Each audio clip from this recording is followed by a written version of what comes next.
Hello दोस्तों, स्वागत है आप सभी का हमारे यूट्यूब चैनल उत्तराखंड ज्ञान जीवन में। सामान्य हिंदी के प्रैक्टिस सेट सीरीज को आगे बढ़ाते हुए आज हम देखेंगे हिंदी भाषा के विकास चैप्टर का दूसरा प्रैक्टिस सेट। इससे पहले हम एक प्रैक्टिस सेट और करा चुके हैं और दो प्रैक्टिस सेट हम कर चुके हैं हिंदी साहित्य से रिलेटेड गद्य और पद्य खंड। सभी के लिंक डिस्क्रिप्शन में दिए हुए हैं। हिंदी की डिटेल क्लास पढ़ने के लिए आपने हमारी ऐप 360 डाउनलोड करनी पड़ेगी, उत्तराखंड 360 डाउनलोड करनी पड़ेगी, जिसमें उत्तराखंड और हिंदी कंप्लीटली पढ़ाया जा रहा है। हिंदी के कंप्लीट वीडियो, उत्तराखंड के complete video, previous year practice set, Hindi के टॉपिक वाइज टेस्ट सीरीज और जो भी टॉपिक हम पढ़ाएंगे उसके पीडीएफ भी आपको मिलेगी, उसकी चिंता बिल्कुल न करें। हिंदी के बारे में मैंने आपको बता रखा है, डिटेल क्लास ऐप पर चलेगी, जबकि प्रैक्टिस सेट यूट्यूब पर भी मिलेगी। ऐप पर तो मिलेगी, यूट्यूब पर भी मिलेगी, तो यूट्यूब से भी जुड़ना है आपने। आगे बढ़ते हैं। हिंदी में हमने ये वाला चैप्टर अभी समाप्त किया हुआ है, भाषा और हिंदी भाषा से रिलेटेड। इसको डिटेल में ऑलरेडी पढ़ चुके हैं, इसका एक प्रैक्टिस सेट हम लगा चुके हैं। आज हम दूसरा प्रैक्टिस सेट लगाने वाले हैं। हमारे टेलीग्राम चैनल, व्हाट्सएप चैनल सभी लिंक डिस्क्रिप्शन में दिए हुए हैं, उनसे ज़रूर जुड़ें, जिससे आपको जानकारियाँ मिलती रहेंगी। तो स्टार्ट करते हैं आज का लेक्चर। तो पहला सवाल देखते हैं आज का। तो पहला सवाल है, संसद में प्रयुक्त होने वाली भाषा का वर्णन किस भाग में किया गया है? संसद में प्रयुक्त होने वाली भाषा का वर्णन किस भाग में किया गया है? भाग 3, 4, 5 या 17? इंपॉर्टेंट सवाल है, डिटेल में ऑलरेडी मैं आपको पढ़ा चुका हूँ। इससे रिलेटेड आर्टिकल जो था हमारा 120 था, और आर्टिकल 120 किस भाग में आता है? भाग 5 में आता है। तो इसका सही जवाब है भाग 5। भाग 5 में संघ की बात की गई, हम जानते ही हैं। अगले सवाल की तरफ बढ़ते हैं। अगला सवाल काफ़ी इंपॉर्टेंट हो सकता है। एक बार फिर से मैं वही कहूँगा, आप लोगों ने क्या करना है, सवाल सुनना है, पॉज करना है, अपना आंसर सोचें। लाइव देख रहे हैं तो तब तो तुरंत आप आंसर दे सकते हैं। अगर बाद में वीडियो देख रहे हैं तो सवाल सुनते ही उसको पॉज करना है आपने। पॉज करने के बाद अपना आंसर सोचें, उसके बाद देखें कि मैं क्या आंसर बता रहा हूँ, तो अपने मार्क्स आप काउंट कर सकते हैं। इससे ये पता चले, प्रैक्टिस सेट से फ़ायदा ये होता है कि जो हम पढ़ पा रहे हैं वो कितना याद कर पा रहे हैं, कितना रिवाइज कर पा रहे हैं। ये एक कंप्लीट रिवीजन ही रहता है हमारे प्रैक्टिस सेट। आगे बढ़ते हैं। अगला सवाल है, राजभाषा संबंधी राष्ट्रपति का आदेश पहली बार किस वर्ष जारी हुआ है? ऑप्शन है 1952, 1953, 1954 या 1955। राजभाषा संबंधी राष्ट्रपति का आदेश पहली बार कब जारी हुआ? इस आदेश में हमारे राष्ट्रपति जी ने कहा था कि जनता से जितना भी हम पत्र व्यवहार करते हैं, कोशिश की जाए कि उसमें हिंदी का प्रयोग किया जाए। और तत्कालीन राष्ट्रपति हम जानते हैं राजेंद्र प्रसाद जी थे। तो दूसरे सवाल का राइट आंसर है 1955। 1955 में राजभाषा संबंधी राष्ट्रपति जी का पहला आदेश आया था। अगले सवाल की तरफ बढ़ते हैं। तीसरा सवाल है आज का। आज भी हम 35 सवाल देखेंगे लगभग। राजभाषा विधेयक संसद में किसने प्रस्तुत किया था? जवाहरलाल नेहरू, लाल बहादुर शास्त्री, गुलजारी लाल नंदा या इंदिरा गांधी? राजभाषा विधेयक संसद में किसने प्रस्तुत किया था? राजभाषा विधेयक 1963 में प्रस्तुत किया गया था, आपको पता होगा। ये लागू कब हुआ था, संशोधन कब हुए थे, सब डिटेल में पढ़ चुके हैं हम। तो राजभाषा विधेयक संसद में प्रस्तुत किया था, सही जवाब है लाल बहादुर शास्त्री जी ने। कल हम अगला चैप्टर देखेंगे, देवनागरी लिपि के बारे में पढ़ेंगे कल हम, डिटेल जानकारी। उसके बाद स्वर व्यंजन। अगला सवाल, राजभाषा अधिनियम में पहली बार संशोधन किस वर्ष किया गया? 1963, 1964, 1965 या इनमें से कोई नहीं? हमारे बैच 1 अगस्त से स्टार्ट हो गया है। इसकी वैलिडिटी 6 माह की रहेगी। जिस दिन भी आप जुड़ते हैं, माना आज जुड़ते हैं, तो आज से 6 महीना आप लगाइए, तब तक आप वो वीडियो आराम से देख सकते हैं। वैलिडिटी पूरे 6 महीने की रहेगी। जिनका बंदी रक्षक का पेपर है और अन्य पेपर होने वाले हैं, उनको तो विशेष फोकस करना चाहिए और तुरंत जुड़ना चाहिए इस बैच से, क्योंकि इनका पेपर होने तक हमारा ऑलमोस्ट कोर्स हम निपटा देने वाले हैं। अक्टूबर तक हमारा निपट जाएगा पूरा। तो राजभाषा अधिनियम में पहली बार संशोधन किया गया, ऑप्शन के हिसाब से सही जवाब है नन ऑफ दीज, क्योंकि इसका सही जवाब बनता है 1967। ये किसके समय पे किया गया था? इसमें प्रधानमंत्री कौन थी? इंदिरा गांधी, भारत की पहली महिला प्रधानमंत्री। अगले सवाल की तरफ बढ़ते हैं। किस बोली को बैसवाड़ी भी कहा जाता है? ब्रज, अवधी, खड़ी या हरियाणवी? किस बोली को बैसवाड़ी भी कहा जाता है?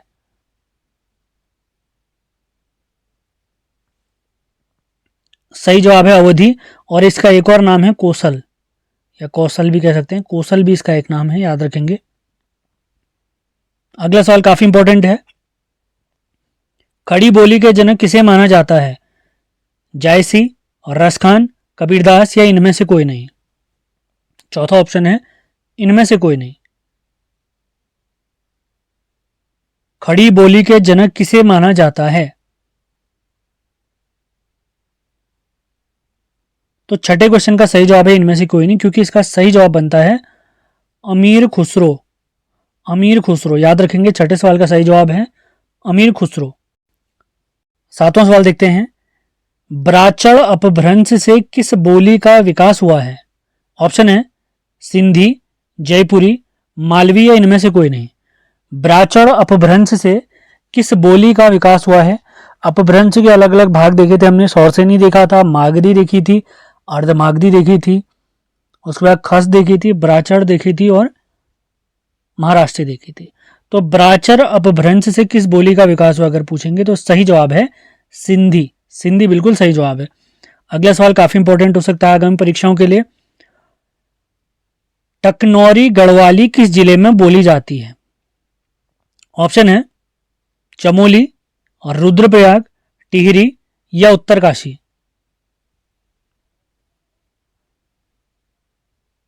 अच्छा सवाल है, इंपॉर्टेंट सवाल है, ध्यान देंगे।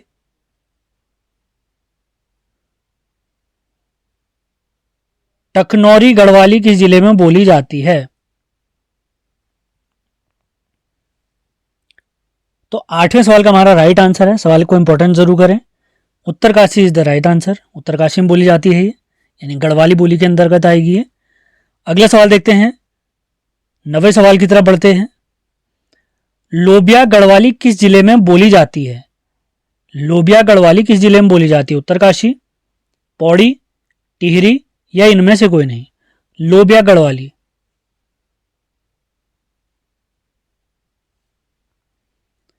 नवा सवाल है, तो इसका सही जवाब है ये बोली जाती है पौड़ी के राठ क्षेत्र में। पौड़ी के राठ क्षेत्र में। 10वें सवाल की तरफ बढ़ते हैं, इंपॉर्टेंट सवाल है। त्रिलोचन पांडे जी ने हमारी कुमाऊनी जो बोली थी उसको अलग अलग वर्गों में बांटा था। 4 वर्ग और 12 बोलियों में बांटा था, आपको जरूर याद होगा।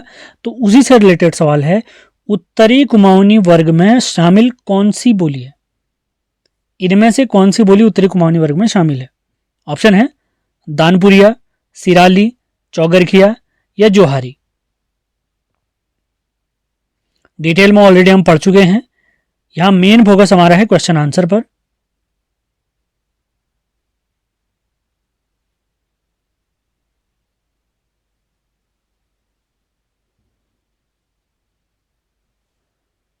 उत्तरी कुमाऊनी वर्ग में शामिल केवल एक बोली है जिसका सही जवाब है जोहारी। सही जवाब है जोहारी। 11वां सवाल देखते हैं, काफी इंपॉर्टेंट सवाल है। ब्रजबुली नाम से किस बोली को जाना जाता है? ब्रजबुली नाम से किस बोली को जाना जाता है? 11वां सवाल। पुरानी बांग्ला, पुरानी गुजराती, पुरानी मराठी या इनमें से कोई नहीं। ब्रजबुली नाम से किस बोली को जाना जाता है?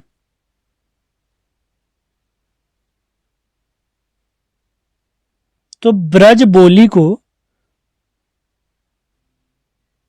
बंगाल वाले रीजन में, तो इसका सही जवाब हो गया पुरानी बांग्ला। तो ब्रजबुली नाम से किस बोली को जाना जाता है? पुरानी बांग्ला। अगले सवाल की तरफ बढ़ते हैं। हिंदी किस भाषा परिवार का हिस्सा? भाषा परिवार के बारे में हमने 1 लाइन वाले पोर्शन में आपको बता दिया था। ऑप्शन है भारोपीय, द्रविड़, ऑस्ट्रिक या इनमें से कोई नहीं। हिंदी किस भाषा परिवार का हिस्सा है? अलग अलग भाषा परिवार हमने देखे थे, जिसमें सबसे बड़ा भाषा परिवार हमारा था भारोपीय। और हिंदी हमारी किस परिवार का हिस्सा थी? भारोपीय का ही हिस्सा थी। और सबसे छोटा भाषा परिवार हमारे यहाँ, हमारे भारत में है चीनी तिब्बती, 0.7%। सबसे बड़ा भाषा परिवार है भारोपीय, कितने परसेंटेज? 73%। दूसरे नंबर पर द्रविड़ आते हैं, द्रविड़ यानी दक्षिण भारतीय, 25%। और ऑस्ट्रिक आते हैं तीसरे नंबर पे, 1.3%। और चौथे नंबर पे हैं, सबसे कम है भाषा परिवार जिसको बोलने वाले लोगों की संख्या सबसे कम है, 0.7%, चीनी तिब्बती। अगले सवाल की तरफ बढ़ते हैं और ऑनलाइन बैच की जानकारी के लिए आप इन दिए गए नंबरों पर संपर्क कर सकते हैं और सारे महत्वपूर्ण लिंक यूट्यूब चैनल के डिस्क्रिप्शन में दिए गए हैं, आप देख सकते हैं। अगला सवाल है, अर्धमागधी से संबंधित बोली बताइए। बांगरू, बघेली, ब्रज या भोजपुरी। अर्धमागधी से संबंधित बोली बताइए। अर्धमागधी से संबंधित बोली बताइए। 13वां सवाल काफी इंपॉर्टेंट है। अपभ्रंश को हमने अलग अलग भागों में बांटा था जिसमें अर्धमागधी भी शामिल थी। अर्धमागधी के अंतर्गत आपको मैं बताऊं तो पूर्वी हिंदी आती थी और पूर्वी हिंदी के अंतर्गत 3 बोलियां आती थी, ए बी सी। ए से अवधी, बी से बघेली, बी से देखिए बघेली, तो इसका सही जवाब है अर्धमागधी से संबंधित कौन सी है, बघेली। और तीसरी आती है छत्तीसगढ़ी। अगले सवाल की तरफ बढ़ते हैं। क्लास कैसी लग रही है आपने ज़रूर बताना है, कमेंट बॉक्स ओपन है। सेशन पसंद आते हैं लाइक और शेयर ज़रूर करना है। आगे बढ़ते हैं। वर्तमान हिंदी का प्रचलित रूप किस बोली से संबंधित है। वर्तमान हिंदी का प्रचलित रूप किस बोली से संबंधित है, यानी किस बोली से विकसित होकर हमारी आधुनिक काली हिंदी बनी है। ब्रज, अवधी, खड़ी या इनमें से कोई नहीं। वर्तमान हिंदी का प्रचलित रूप किस बोली से संबंधित है। काफी अच्छा सवाल, कई बार पूछा गया है। जितने भी प्रैक्टिस सेट में हम सवाल लगा रहे हैं मोस्टली ये सवाल मान के चलिए पूछे गए हैं। प्रीवियस ईयर से हमें पता चलता है कि सवाल किस लेवल के पूछे जा सकते हैं। तो वर्तमान हिंदी का प्रचलित रूप किस बोली से संबंधित है, तो इसका सही जवाब है खड़ी बोली। बढ़ते हैं अगले क्वेश्चन की तरफ। केंद्रीय हिंदी समिति, इसका गठन किस वर्ष हुआ है। केंद्रीय हिंदी समिति का गठन किस वर्ष हुआ है। ऑप्शन है 1948, 1957, 1967 यानी 67 और 1971 1971। केंद्रीय हिंदी समिति का गठन, केंद्रीय हिंदी समिति दिल्ली में थी, आपको ऑलरेडी हम बता चुके हैं। तो 15वें क्वेश्चन का हमारा राइट आंसर है 1967। 1967। अगले सवाल की तरफ बढ़ते हैं। पहले राजभाषा आयोग ने अपनी रिपोर्ट कब प्रस्तुत की। पहले राजभाषा आयोग ने अपनी रिपोर्ट कब प्रस्तुत की। ऑप्शन 31 जुलाई 1955, 31 जुलाई 1956, 31 जुलाई 1957 और 31 जुलाई 1958। पहले राजभाषा आयोग, राजभाषा आयोग, और इसके बारे में हम स्वतंत्रता के बाद वाला पोर्शन जब हमने भाषा से रिलेटेड देखा था तब हमने इसको पढ़ा था। पहला राजभाषा आयोग, बाल गंगाधर खेर इसके अध्यक्ष थे, आपको जरूर याद होगा। जून 1955 में ये समिति बनी थी हमारी। तो इन्होंने अपनी रिपोर्ट या हिंदी में से कहते हैं प्रतिवेदन, प्रतिवेदन कब प्रस्तुत किया था, तो इसका सही जवाब है ऑप्शन बी 31 जुलाई 1956। 31 जुलाई 1956 राजभाषा आयोग ने अपना प्रतिवेदन प्रस्तुत किया। अगले सवाल की तरफ बढ़ते हैं, इंपॉर्टेंट हो सकता है। प्राथमिक स्तर पर शिक्षा मातृभाषा में दी जाएगी, इसका वर्णन किस आर्टिकल में है। बहुत अच्छा सवाल। 349 ए, 350 ए, 351 ए, 344 का ए। राजभाषा के बारे में हमने भाग 17 में पढ़ा था, आर्टिकल 343 से 351 तक। तो सवाल यहां पर पूछा गया है, प्राथमिक स्तर पर शिक्षा मातृभाषा में दी जाएगी, इसका वर्णन किस आर्टिकल में है, किस आर्टिकल में है। तो इस क्वेश्चन का राइट आंसर है 350 का ए। 350 का ए इज द राइट आंसर। अगला सवाल देखते हैं। 70वें सवाल का सही जवाब है 350 ब्रैकेट में ए। अगला सवाल काफी इंपॉर्टेंट हो सकता है। प्रेम सागर इस रचना के लेखक कौन है। ऑप्शन है मुंशी प्रेमचंद, भारतेंदु हरिश्चंद्र और लल्लू लाल, और अंतिम ऑप्शन है इनमें से कोई नहीं। सवाल काफी इंपॉर्टेंट हो सकता है, मैंने पढ़ाया हुआ है आप लोग को ये। जब हमने, आपको जरूर याद होगा, हिंदी को 3 भागों में बांटा था सन 1000 के बाद, प्राचीन, मध्यकालीन और आधुनिक। तो आधुनिक कालीन हिंदी का टाइम पीरियड हमने देखा था 1850 से वर्तमान तक, यानी लगातार चलते हुए आ रहा है। तो उसमें हमने देखा था लल्लू लाल जी की एक रचना जो कि थी प्रेम सागर। और अगर इसकी बोली पूछी जाए तो इसका बोली सही जवाब है खड़ी बोली। याद रखें, काफी इंपॉर्टेंट है। खड़ी बोली के प्रारंभिक लेखक हमारे लल्लू लाल जी, सदल मिश्र इत्यादि माने जाते हैं, खासकर ये आधुनिक वाली। अगले सवाल की तरफ बढ़ते हैं। वर्तमान में कितनी शास्त्रीय भाषाएं हैं। 5, 6, 7, 8। वर्तमान में कितनी शास्त्रीय भाषाएं हैं? काफी इंपॉर्टेंट सवाल है। वर्तमान में कितनी शास्त्रीय भाषाएं हैं? तो वर्तमान में शास्त्रीय भाषाएं हैं 6। अगर वर्तमान में शास्त्रीय भाषाएं पूछेंगे तो इनकी संख्या है 6, जिसमें संस्कृत, मलयालम, कन्नड़, कन्नड़ के साथ हमारी तमिल, तेलुगु, उड़िया। 5 तो दक्षिण भारत की हैं, एक हमारी संस्कृत है, याद रखेंगे। आगे बढ़ते हैं। वर्तमान में शास्त्रीय भाषाओं की संख्या अगर कहेंगे तो इनकी संख्या है 6, याद रखेंगे, इंपॉर्टेंट है। अगले सवाल की तरफ बढ़ते हैं। अगला सवाल भी काफी इंपॉर्टेंट है। राजभाषा अधिनियम कब लागू हुआ? 26 जनवरी 1965, 26 जून 1965, 26 जुलाई 1965 या इनमें से कोई नहीं। सवाल काफी इंपॉर्टेंट है, याद रखेंगे।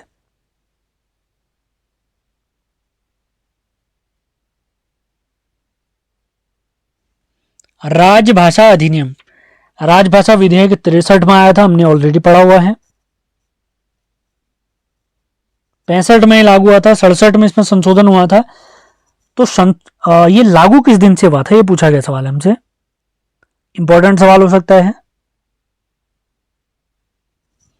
तो इसका सही जवाब है, 20वें सवाल का सही जवाब है ऑप्शन बी, 26 जून 1965।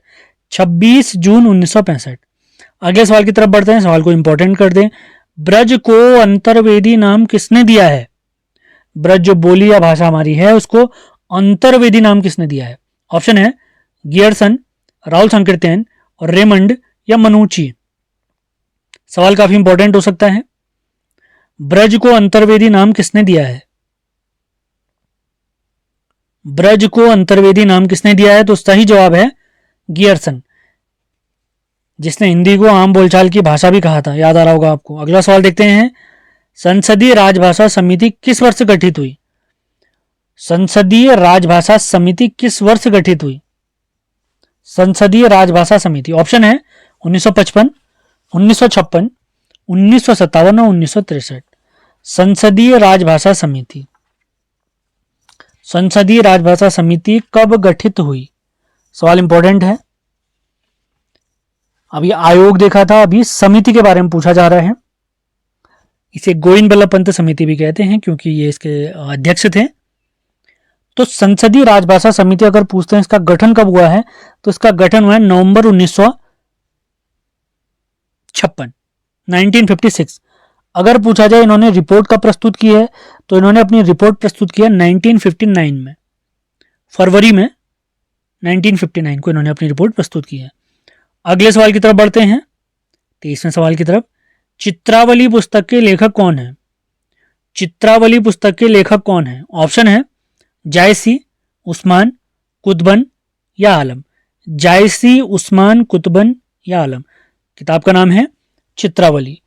हिंदी भाषा का जब विकास क्रम पढ़ रहे थे तो उस समय हमने ये रचनाएं देखी थी, आपको जरूर याद आ रही होंगी। चित्रावली पुस्तक के लेखक बताइए। चित्रावली पुस्तक के लेखक बताइए, आज का हमारा 23rd क्वेश्चन। तो इसका सही जवाब है ऑप्शन नंबर बी, या उस्मान इसका सही जवाब है। चित्रावली। मलिक मोहम्मद जायसी की तो बहुत सारी रचनाएं हम जानते ही हैं। मलिक मोहम्मद जायसी के बारे में मैंने बताया था, अवधी के बहुत बड़े लेखक थे। पद्मावत, अखरावट, आखिरी कलाम, ये सब इन्हीं की रचनाएं हैं। कुतुबन की रचना अगर पूछते हैं तो कुतुबन की रचना आपने याद रखनी है मृगावती, पढ़ा था हमने, मैं रिवाइज करा दे रहा हूँ। मृगावती कुतुबन की रचना है। आलम की रचना अगर पूछेंगे तो इनकी रचना थी माधवानल काम कलंदा। माधवानल काम कंदला, काम कंदला। जायसी के बारे में आपको बता चुका हूं। अगला सवाल देखते हैं, इंपॉर्टेंट हो सकता है। केंद्रीय अनुवाद ब्यूरो का गठन किस वर्ष हुआ है? केंद्रीय अनुवाद ब्यूरो, 24वां सवाल आज का है। 1951, 1954, 1971 या 1997, 1997। केंद्रीय अनुवाद ब्यूरो का गठन किस वर्ष हुआ है? सवाल इंपॉर्टेंट हो सकता है, ध्यान देंगे। केंद्रीय अनुवाद ब्यूरो, आज का हमारा 24वां सवाल। तो 24वें सवाल का सही जवाब है ऑप्शन नंबर सी, 1971। 1971, याद होगा आप लोग को, साहित्य अकादमी पढ़ा था हमने 1954 में। केंद्रीय हिंदी समिति पढ़ी थी 1967 में। आकाशवाणी पढ़ी थी 1957 में। 1976 में दूरदर्शन पढ़ा था हमने। तो ये सारी चीज़ें जो जो हमने पढ़ी हैं ये सभी आपको याद होनी चाहिए। सारे पोर्शन हम ऑलरेडी पढ़ चुके हैं, डिटेल में पढ़े हैं, बहुत बढ़िया तरीके से पढ़े हैं। अगले सवाल की तरफ बढ़ते हैं। 24 सवाल हो चुके हैं।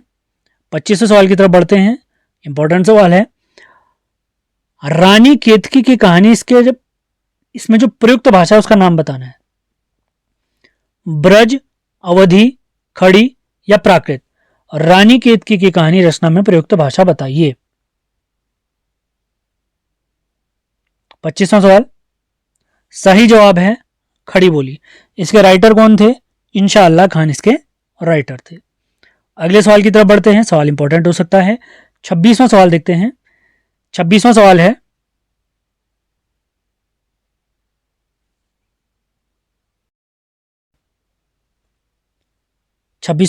अपभ्रंश को पुरानी हिंदी किसने कहा है? ऑप्शन है श्याम सुंदर दास, गियरसन, भारतेंदु हरिश्चंद्र या इनमें से कोई नहीं। अपभ्रंश को पुरानी हिंदी किसने कहा है?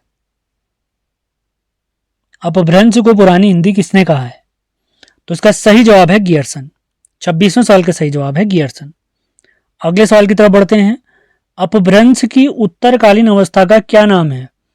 यानी अपभ्रंश के बाद, उत्तर मतलब बाद, अपभ्रंश की उत्तरकालीन अवस्था का नाम क्या है? पाली, प्राकृत, संस्कृत या अवहट्ट। अपभ्रंश की उत्तरकालीन अवस्था का नाम, इसका सही जवाब है अवहट्ट। अवहट्ट को परवर्ती अपभ्रंश या अपभ्रंश का अपभ्रंश भी कहते हैं। अवहट्ट का टाइम पीरियड अगर हम देखेंगे तो ये सन 900 से 1100 ईस्वी तक चलता है अवहट्ट। अगला सवाल है, अपभ्रंश को प्राकृताभास हिंदी किसने कहा है? ऑप्शन है चंद्रधर शर्मा गुलेरी, हजारी प्रसाद द्विवेदी, राहुल सांकृत्यायन या रामचंद्र शुक्ल। अपभ्रंश को प्राकृताभास हिंदी किसने कहा? इंपॉर्टेंट सवाल है। अपभ्रंश को प्राकृताभास हिंदी किसने कहा है?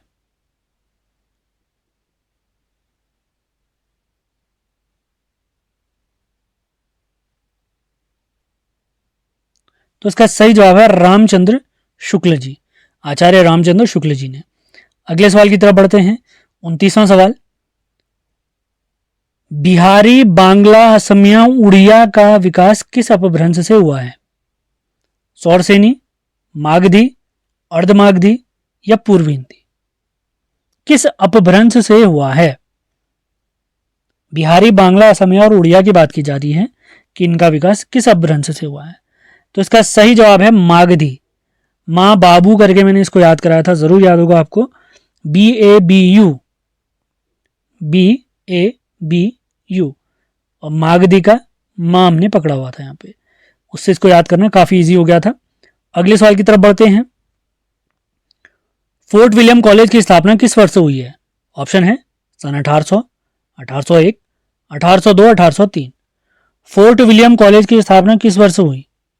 सवाल इंपॉर्टेंट हो सकता है।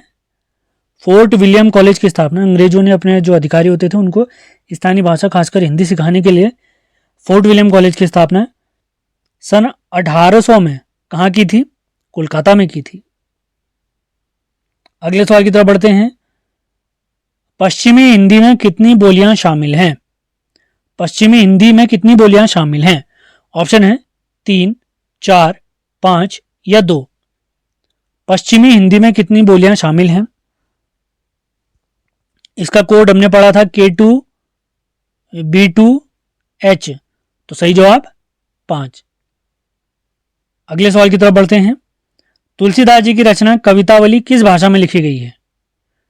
पार्वती मंगल, जानकी मंगल, हनुमान चालीसा, रामचरितमानस, गीतावली, कृष्ण गीतावली, विनय पत्रिका, ये सभी रचनाएं किनकी हैं? तुलसीदास जी की। तो पूछा गया उनकी रचना कवितावली किस भाषा में लिखी गई है? ब्रज, अवधि, खड़ी या इनमें से कोई नहीं। तुलसीदास जी की रचना कवितावली किस भाषा में लिखी गई है?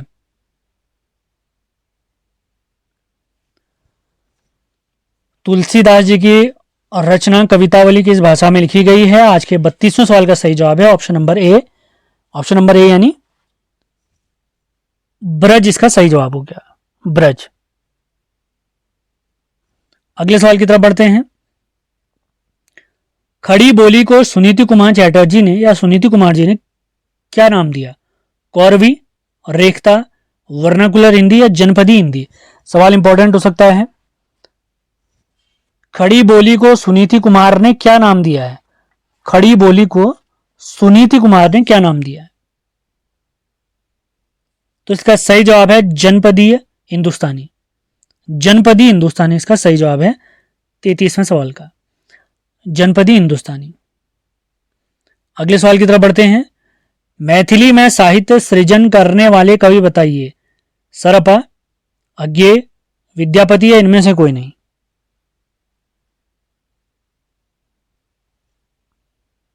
मैथिली के बारे में ऑलरेडी हम पढ़ चुके हैं। मिथिला विदेश क्षेत्र में बोली जाती है। 92वें संविधान संशोधन अधिनियम के तहत इसे अनुसूची 8 में मान्यता प्राप्त भाषा में शामिल किया गया था। तो मैथिली में साहित्य सृजन करने वाले कवि हैं विद्यापति जी। मैथिल कोकिल भी कहते हैं इनको। और इनकी जो एक प्रमुख रचना हमने पढ़ी थी वो कौन सी रचना थी? पदावली इनकी रचना थी, याद रखेंगे, इंपॉर्टेंट रचना है। अब देखते हैं आज का अंतिम सवाल। महावीर प्रसाद द्विवेदी जी सरस्वती पत्रिका के संपादक किस वर्ष बने थे? सन 1900, 1901, 1902 या 1903? महावीर प्रसाद द्विवेदी जी सरस्वती पत्रिका के संपादक किस वर्ष बने? सरस्वती पत्रिका की स्थापना अगर पूछेंगे तो कब हुई? सन 1900 में हुई। इसके संपादक हमारे द्विवेदी जी बने हैं सन 1903 में। 1903 इस क्वेश्चन का सही जवाब है। इसी के साथ आज का हमारा सेशन समाप्त होता है। उम्मीद है सेशन आपको पसंद आ रहा है। पसंद आ रहा है तो इसे लाइक और शेयर जरूर करना है। मिलते हैं अगले वीडियो में। धन्यवाद।